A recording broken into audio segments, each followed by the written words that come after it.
We are going to combine all the beautiful and unforgettable, the most iconic places with hiking, kayaking. You will learn the beauty of sailing and traveling by boat, and that's opening a whole new world. Yeah, that's me, and I'm a co-founder of the Sailing Taxi. And the Sailing Taxi started in 2017, and we were four students from Amsterdam, and we wanted to do something crazy in this beautiful world. So we bought a sailing boat. It's the boat in the right picture you see. It was situated back then in America, and so we had to sail it to Canada and then France and Amsterdam. There we prepared it because, as you can see this, well, if you know what you're seeing, it's an old racing vessel. So we had to change it to be able to give people a place on this boat, like not in a racing style, but in a comfortable style. And then we took off. We sailed to the north of Norway and then all the way to Africa and Brazil. So all those people that were coming on board, we asked them a little bit to pay for the food and the maintenance. And afterwards, Luke and me, the other owner, we said like, we had to sell the boat because all our choices were going in different directions. Two were going to study, one became father. And Luke and me, we said to each other, why are we actually stopping with this? Because we enjoyed it and we were good in it. So then the Sailing Taxi continued. In 2020, we bought our new boat and we are on again, visiting mainly Norway, Iceland, and Greenland. Then we have subjects that I like to cover with you. So it's about the Lofoten area. I want to highlight the Lofoten, how it's emerged out of this ocean and the iconic places that we can visit live on board, because that one will be quite a bit different than the one in your own house. Some physical requirements, and we finish up with logistics. So it's in the crown of Norway, all the way in the north part of the continent of Europe. There's a stretch of islands about 200 kilometers long, and these islands were shaped like 9,000 years ago during the last ice age. And since then, it has been exposed to wind, ice, the rough seas, and that has created a landscape like the one on the picture, and they are breathtaking. And when we see this picture, for me, it's not weird that we try to visit the Lofoten as often as possible with our new sailing boat. About 5,500 years ago, there's the first evidence of human being on this stretch of island, but since 1100, which is the Viking Age, since then there is like constantly someone living there.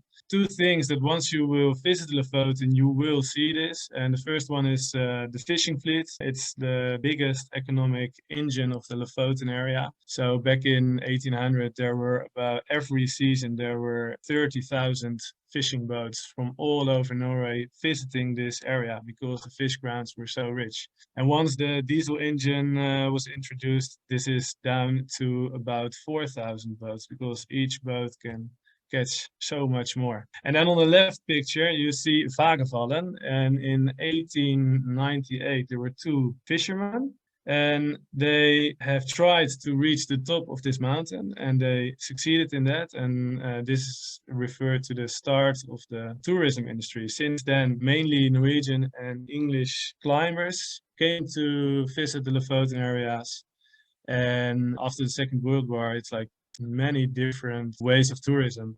But there's one thing in common, and that's the beautiful scenery that each visitor will be rewarded with. So a little bit about the location. So it's, as I said, in the north of Norway. It's very exposed to the sea. This is the area of Svolvær. Here you see the village Svolvær. That's the area that we are visiting year after year.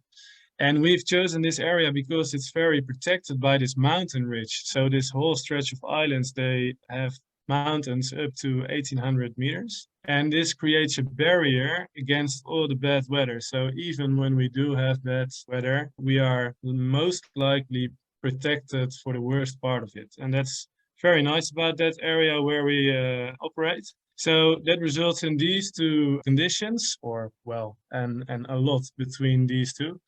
But during the months June, July, and August, that are the moments to visit Lofoten if you want to have a little bit of summer weather. That's the left picture. This is beginning of July. As you can see, like almost no clouds on the sky. It was 20 degrees, swimming short, like very, very calm water. This is how you want to have it. Very nice to be with this weather for 1 week on a boat. A little bit of wind would be good because we are sailing, but and then on the right picture you see some snow. And I just wanted to show you this picture so that you are aware of it, that you're dealing with sea climate. That means that it can be very variable. And I think most of you are people who like the outdoors. So then you know that you have to deal with all sorts of weather. So yeah, here's our previous boat in the Lofoten in the same area around Svolvær with snow in the end of June. We are going to combine all the beautiful and unforgettable places. We are going to combine that with day activities like hiking, kayaking. You will learn the beauty of sailing and traveling by boat. And that's for me and for most of the people, every time again, the thing that people like to experience the most, or they're surprised by it. Like the way how it is to travel by boat is opening a whole new world for most of the people in this audience.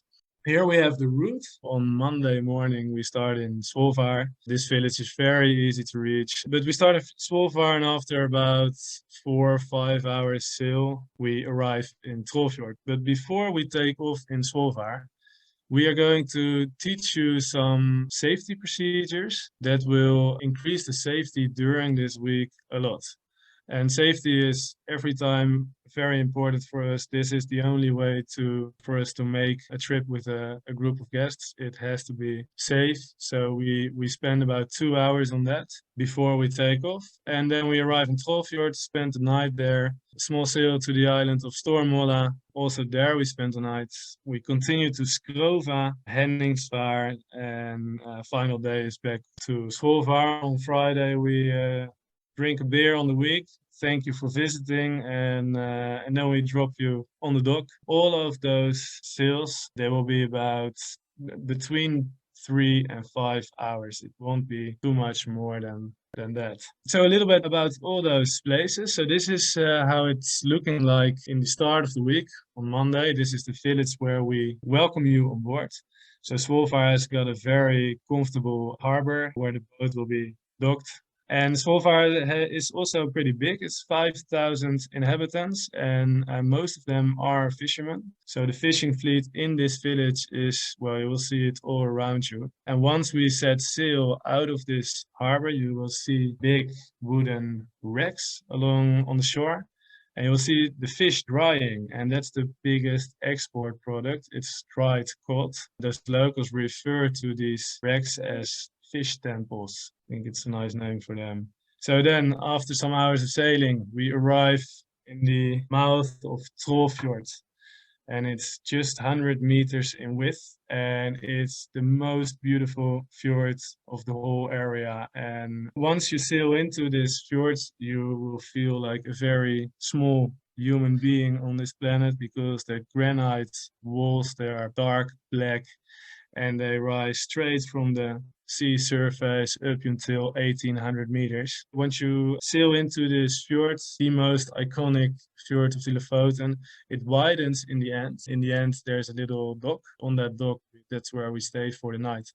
And if you look good to the walls, to the granite walls, at some point you can recognize a face in the wall. It's not a surprise for you. That's the reason why it's called Trollfjord. This picture is taken from the trail in the end of Trollfjord. So because we spent here the night and it is 24 hours of daylight during the summer months, it's very easy to make with sunlight a evening walk and look over the fjord and watch our little boat somewhere floating around there. It's a nice way to spend the evening. And then a very weird picture, but it's this one. It's a myth, a fairy tale, or reality. Many places in Norway, they have the name Troll in them. So it's Trollfjords, Trollstigen, Trolltonga. In the Viking age, that this name Troll, this thing emerged in all the fairy tales. The first people on Lofoten believed that the trolls had shaped the mountains as they are right now. Once a troll is catching sunlight, then it becomes rock. And therefore you're finding all those faces and trolls in the mountain walls. So if you have a clear imagination, a good imagination, you will see like a whole fairy tale country in front of you. But since 1800s, after that, the Christianity came to Norway. And they said, no, it's not the trolls that shape the mountains, it's God. So since then, the troll got a very bad reputation. Before it was the creator and the good guy, and now it's in movies in Norway. You see the troll as the bad guy. So then we continue after a very small sail to Stormolla, and we have chosen this island because it's an island. There's not a ferry going to this island. We are there, and it's not very likely to see any other person there.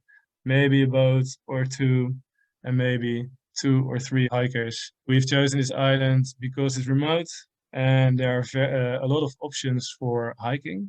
And we want to spend this day on the island, something that I will never forget. And I'm really happy that I discovered this place during our sailing trips. On this island, we can visit Sukertoppen or the Gonsun hike, about 700 and 600 meters above sea level. But as I said, you don't need to reach the top. It's just a nice day of hiking. So then we continue to the island of Skrova. When we arrived in Svolvær the first time, then we asked a local fisherman, like, what's your best recommendation to go to in this area? What do we have to visit? And then he immediately said, Skrova. We asked why. He said, you will see, you will see, you will think you're in Hawaii. And once we arrived, it was actually true. But there are many white beaches, like really white sandy beaches. So we were discovering this with the kayak and just paddling around from island to island. Sometimes you make a break for lunch and on a white beach, but you have the Lofoten mountains on the background. It was a great place. So since then, we tried to come back to Skova like every time. Final day on Thursday, we continued to Henningsvaar. And Henningsvaar is known as the most iconic village in the Lofoten area. So it's located on several islands. Here on the right picture, you see like 2 main islands and a soccer field carved out of the rocks. Because they did it, it became one of the most well-known idyllic soccer fields in the world. And until the 1980s, there was not a bridge between the mainland and Henningsvaar. The Lofoten area was developing pretty quickly. Also, the fishing industry was developing really quickly. But Henningsvaar was always 2 steps behind. And that resulted in like very typical original fishermen's houses, but also warehouses and fish factories. And along the harbor side, all those buildings, they're looking like untouched. And yeah, you can just walk around between them. And here you see this doing this last summer on a fairly rainy day, but we were living like a whole week on the boat. We enjoyed to be outside a lot, but here you will see us drinking coffee, and that was also very nice to be able to enjoy a little bit of luxury. I wanted to show some things we can encounter during the days that we are there. The moose, that's the most well-known animal in Norway. It's really big, so if we see one during a hike, we to keep a distance. On the left, we see reindeer, and you will see a lot of them. They are not difficult to spot. That's on the land, but like year round, we have wildlife in the sea as well. And I really wanted to point you out that it's worth to stay on deck,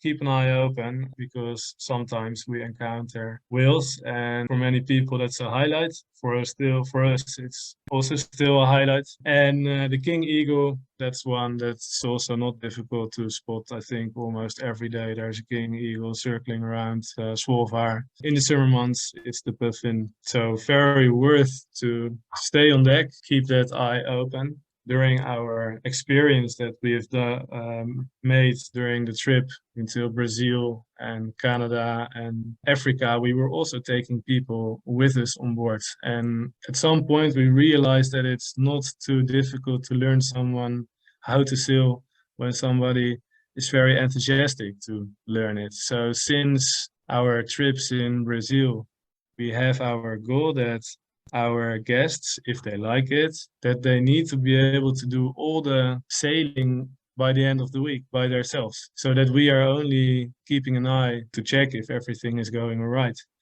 And that's how we like to show you as well the sailing. We invite you to learn how to learn how to steer the boat, but also the navigation. That's the middle picture. It really starts really basic. By the end of the week, you know how you can choose, well, taking into account the weather forecast, for example, where's the route we need to sail. And on the most right picture, you see someone who is hoisting the mainsail the first time. For her, you don't need to be able to sail if you want to join this trip. We've had many people on board also during long crossings that have never sailed before. After their trip on our boats, they were able to sail and do all the basics. So you're more than welcome. We make sure that somebody is safe up there. We sometimes actually ask you to help. Then I wanted to elaborate a little bit on the activities we are doing. So in Fjords, in Stormolla and Henningsvaar, that are all places where we can do hikes. But Stormolla, that's the most beautiful place to go hiking, in my opinion. I took some pictures here on the right side, that's me, and on the left side here, we were just doing another hike in the Lofoten, but thanks to this customer, we realized how beautiful it actually is that we are doing, because on the top he said to us, it's been so long ago that I've been thinking about myself and doing such a beautiful thing with you guys. So he was so happy that he finally booked an adventure together with us. With a tear in his eye, he dove into that little lake you see on the right side. So that was a very, very beautiful moment. And I was not aware of it, that a hike can do something like that, somebody. So that was a very beautiful experience. There again, you see the boat over there on anchor. Yeah, another very beautiful hike. It's not on the chart where we go fishing, but every day or every second day, depending on the group, we stop our boat on a depth of about 40 meters, because we know the fishing industry is not for a reason the biggest in the Lofoten. It's because it's very easy to catch a fish. Here we put a fishing rod in the hands of somebody who was joining us last summer. Yeah, she was a little bit anxious in the beginning, but it was funny to see how quickly she wanted to finish the job all by herself. So if you like, we give you a fishing rod and show you how to catch a fish. And if you've got it, also how to prepare it for dinner. If you think like, oh, that's a little bit too much for me, then I'm more than happy to do it for you, because we've prepared many fish on board. And that's the kayaking. So on the island of Skova, we are collaborating with a kayak company, Skova Kayak Association, to do qualified tours, because I am not a qualified kayak instructor. I'm qualified for the sailing. If we are going to do kayaking with a group, we do it together with the founder, and his name is Mike, NPF 3-star kayak instructor on Skova Island. He's living all year round on this island, so he really knows where to find this most beautiful white beach. Kayaking is his passion, and he can also take us on a tour, because Skova is a very well-known place, or a very important place for Norway in history, because Skova was the biggest whaling station of Norway in 1800. So you may see some remains of that as well. And then this is also the weather we can have. So here you see two kayakers on a day with like a lot of clouds, a lot like the clouds were laying on the water.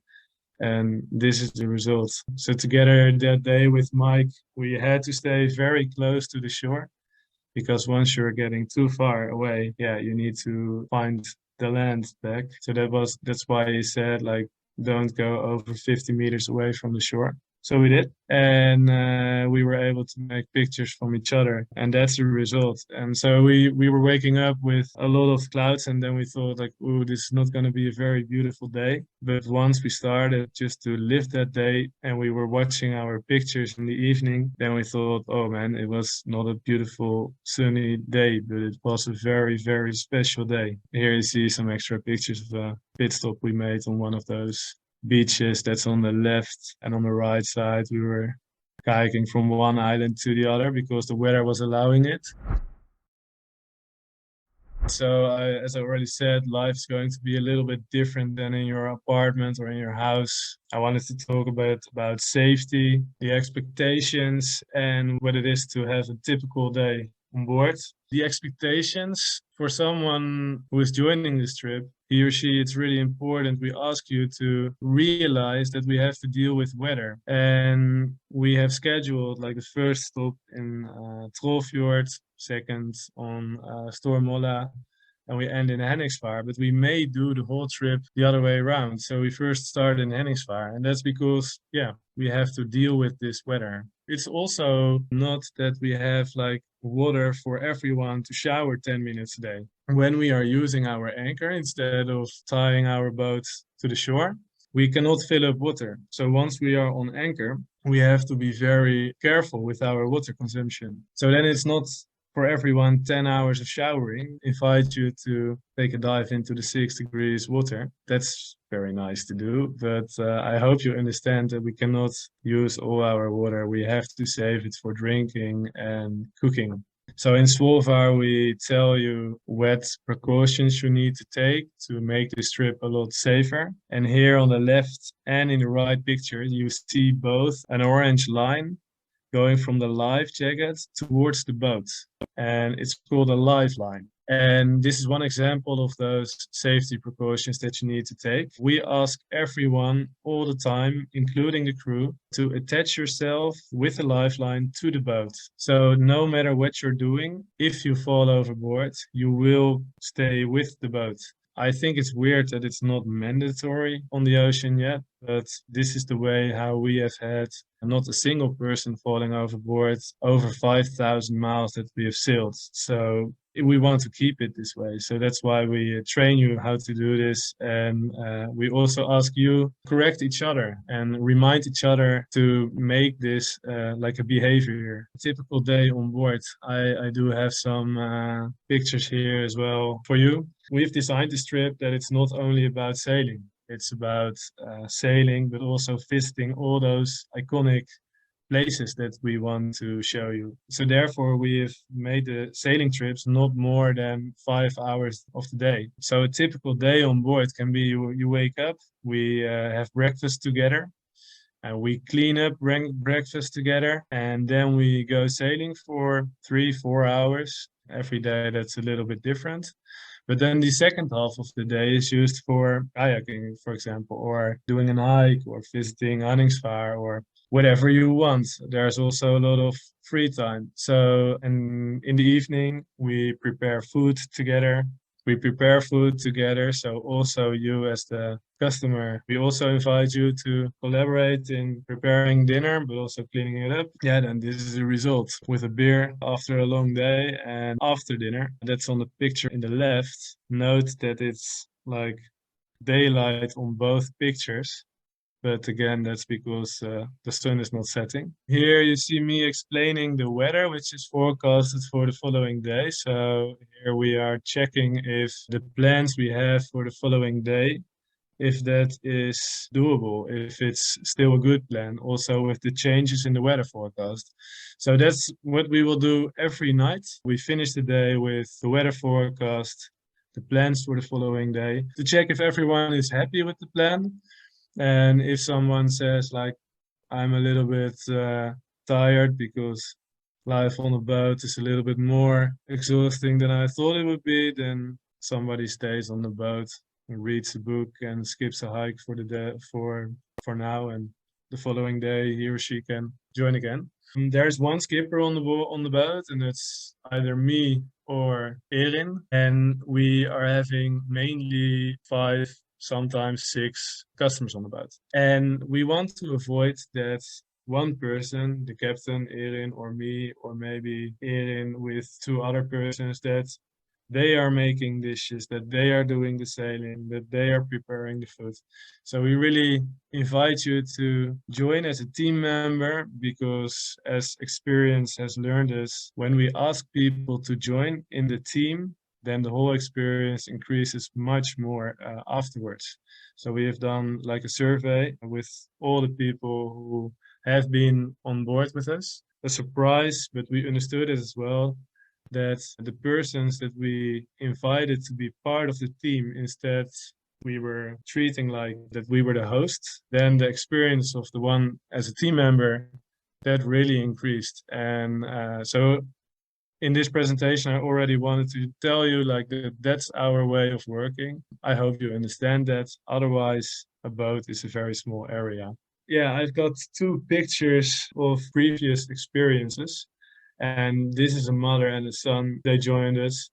And this is another example of a day that started with cloudy weather. So we were not too enthusiastic when we were starting the hike. But the further we came into the day and the more altitude we made, the better the weather became. And we are almost at the top here. But if this is your result, then yeah, we were both surprised by the beautiful area, the beautiful scenery that we got to see, but also the weather that gave us beautiful scenery. So that was a very beautiful hike. And then there is another it's it's a little bit of a stupid picture, but sometimes I look very stupid. But that was when my girlfriend, she visited one of the trips we did in the summer in the Lofoten area. And it was my birthday.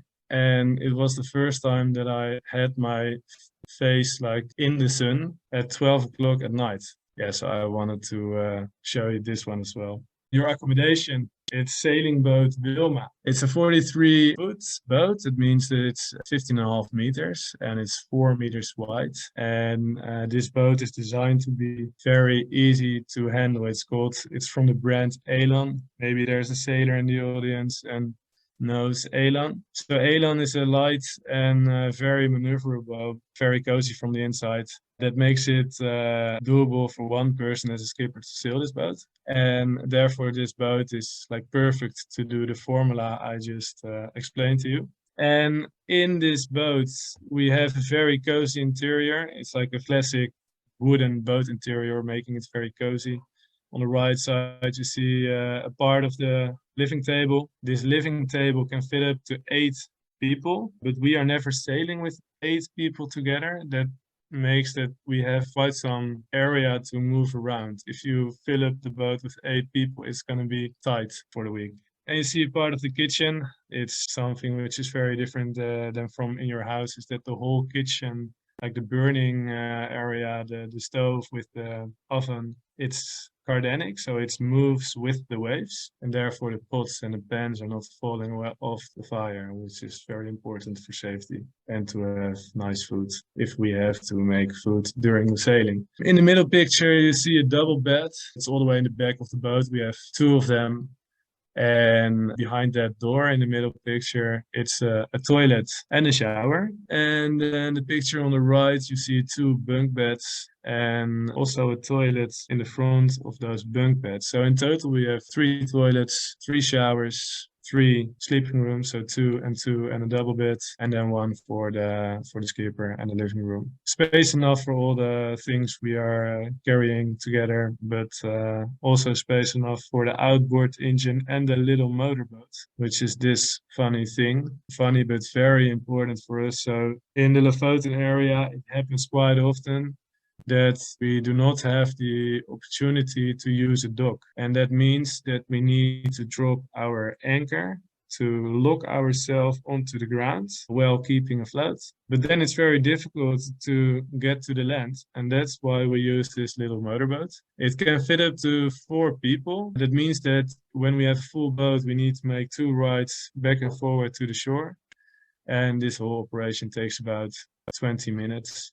So a fun, a little important motorboat for us. It's not having a name yet, so we can still do that.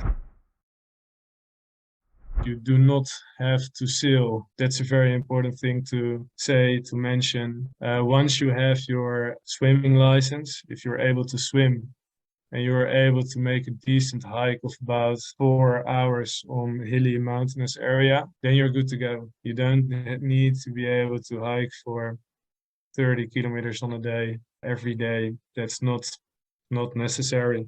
So if you're able to swim and if you're able to hike and if you like the outdoors, but I assume all of you do, then you're good to go. And the Sailing Taxi, our company, is doing a lot of very, how do you say that, personalized trips. So what we do in the winter, also with 57 hours actually, is skiing in the Lofoten as well, but also north of the Lofoten. So then you need to be able to ski on a very high level because we are sailing from A to B, like from one fjord to the other. And with the second half of the day, we go tour skiing. So walking up the mountain and ski down. But the Lofoten area and actually all around the Lofoten as well, it's such a beautiful area. So we wanted to show this to a bigger audience, and that's when we came with this trip. We have designed it especially for everyone who wants to make like a combination of all the goods that the Lofoten has to offer. Not only skiing or not only trail running, a little bit of everything. If that's you, I'm more than happy to have you on board coming summer.